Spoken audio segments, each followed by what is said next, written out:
오늘 하나님 말씀 사사기 21장 13절부터 25절까지 말씀입니다. 인간의 맹세는 왜 이렇게 위험한가 생각해 보았습니다. 대통령 선거를 앞두고 공정에 대한 말이 TV에 자주 등장합니다. 2020년 하버드 대학 정치철학과 교수 마이클 샌델이 공정하다는 착각을 썼습니다. 이 책으로 인해 2021년 한 해 동안 공정에 대해 많이 사람들이 힘들어 했습니다. 샌델은 기울어진 사회 구조에서 능력주의 자체가 문제를 일으킨다 했습니다. 내 능력으로 성공했다 하는 그 생각이 잘못됐다는 건데요. 이미 기울어진 운동장이라는 것이지요. 너무 성공에 우연의 요소가 많이 작용한다 했습니다. 불공평한 것은 알겠는데 해법은 없습니다. 그냥 그렇게 공정하지 않다는 얘기지요. 요즘 철학자들이나 사회과학자들은 문화마다 전통마다 나라마다 정의 개념이 다르다 했습니다. 공동선에 대한 합의가 없는 문명이 어떻게 생존할 것인지 참 걱정이 되지요. 오죽하면 오징어 게임이 저렇게 인기를 일으켰겠습니까? 사사기 마지막 부분을 읽을 때도 이런 답답함이 올라옵니다. 어떻게 한 민족이 저렇게 파국을 맞는가 장탄식이 나옵니다. 하나님은 이스라엘을 열방의 빛이 되라고 애굽의 종살이에서 해방시키고 가나안 땅을 주셨습니다. 율법으로 친히 통치하시는 민족을 한번 만들어 보고 싶으셨습니다. 그런데 정작 가나안 땅에 들어온 이스라엘은 열방의 빛이 되기는커녕 자기 나라 내부의 문제도 해결하지 못했습니다. 내전으로 한 지파를 거의 멸절시킬 파국에 이르렀습니다. 문제는 생길 수 있습니다. 에브라임 산지의 레위인이 잘못했지요. 왜 첩을 얻었을까요? 떠난 첩을 그냥 두지 왜 도로 데려왔을까요? 데려오려면 신속하게 데려오지 왜 지체했을까요?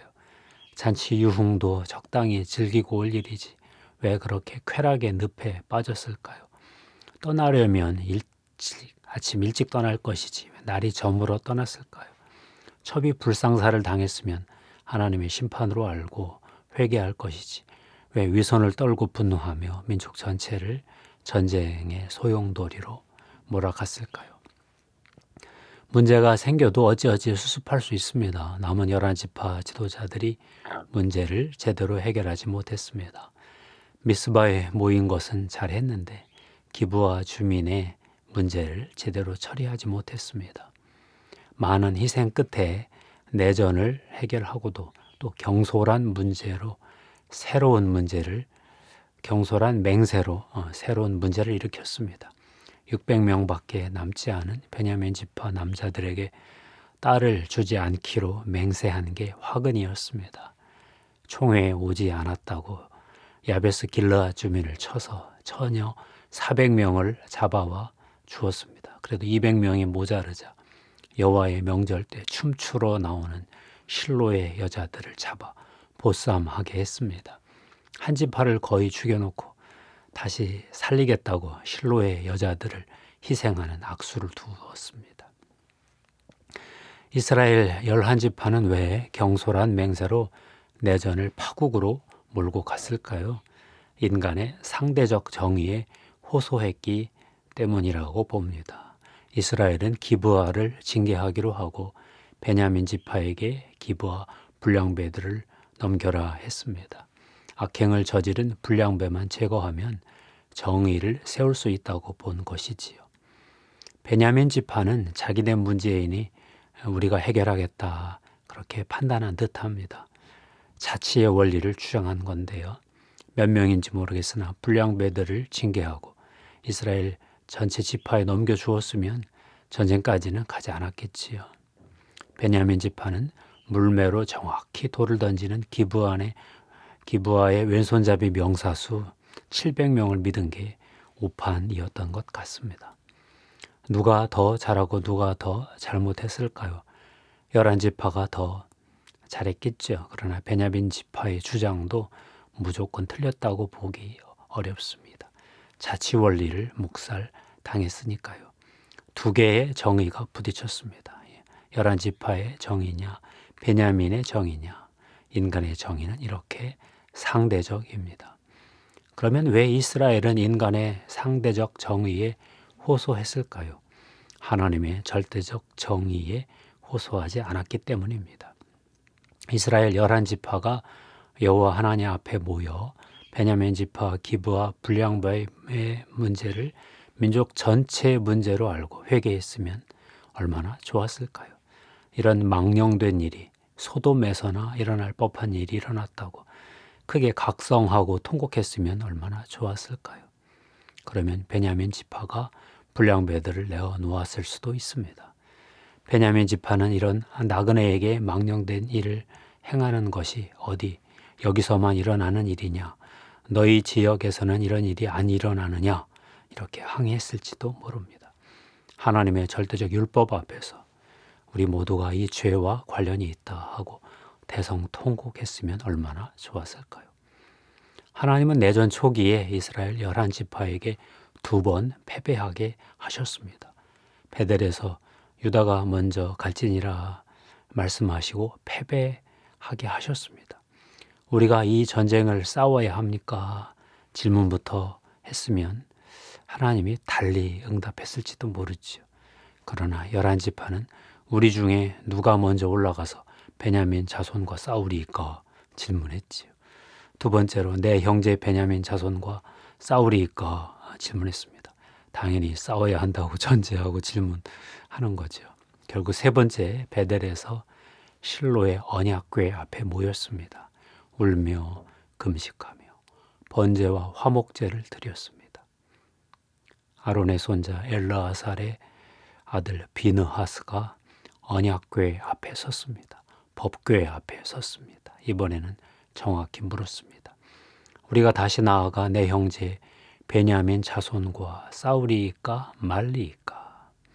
안 싸울 수도 있다는 뉘앙스가 느껴집니다. 싸워야 된다는 그들의 정의감을 내려놓았습니다. 하나님의 정의를 물었습니다. 그제서야 주님은 승리를 보장해 주셨습니다. 사사기 20장 28절 말씀입니다. 올라가라. 내일은 내가 그를 네 손에 넘겨주리라. 처음부터 베냐민 지파의 문제를 민족 전체의 문제로 고백하고 지도자들의 문제로 고백하고 하나님 앞에서 회개할 수도 있었는데 그렇게 하지 못했습니다. 사랑하는 성도 여러분, 인간의 정의와 하나님의 정의는 다릅니다. 인간은 자기가 당한 불의에 민감합니다. 내가 저지른 불의에 대해서는 관대합니다. 두 사람이 부딪히면 지혜로운 재판관에게 넘겨야 합니다. 재판을 받은 사람들은 둘 다 만족하지 못합니다. 너무 큰 피해만 안 입었으면 다행이지요. 하나님은 이런 인간의 정의의 한계를 잘 아십니다. 그래서 하나님의 절대 정의를 세우셨습니다. 약자를 보호하기 위해서 악인의 불의를 징계하게 하셨습니다. 그러나 하나님은 공동체의 영적 안전을 위해 악인을 징계하시지만 보복적인 징계, 과도한 징계는 막으셨습니다. 징계하는 이가 우월감을 갖지 못하게 하셨습니다. 징계하는 이들도 죄에 대해 경각심을 갖게 하셨습니다.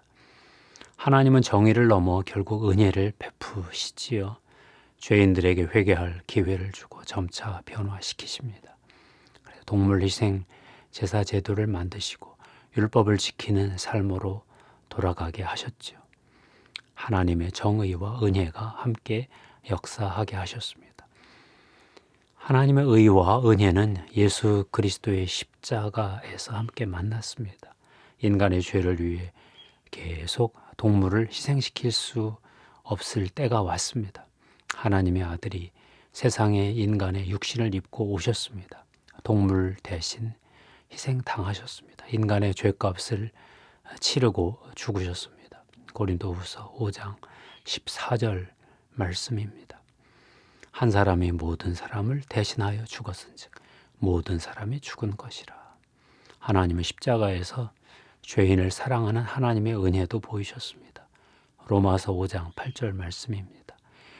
우리가 아직 죄인 되었을 때 그리스도께서 우리를 위하여 죽으심으로 하나님께서 우리에 대한 자기의 사랑을 확정하셨느니라.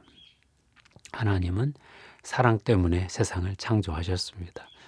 세상을 통치하는 것도 사랑으로 하십니다. 하나님의 무조건적인 은총, 무조건적인 사랑이 이 세상의 운영 원리입니다.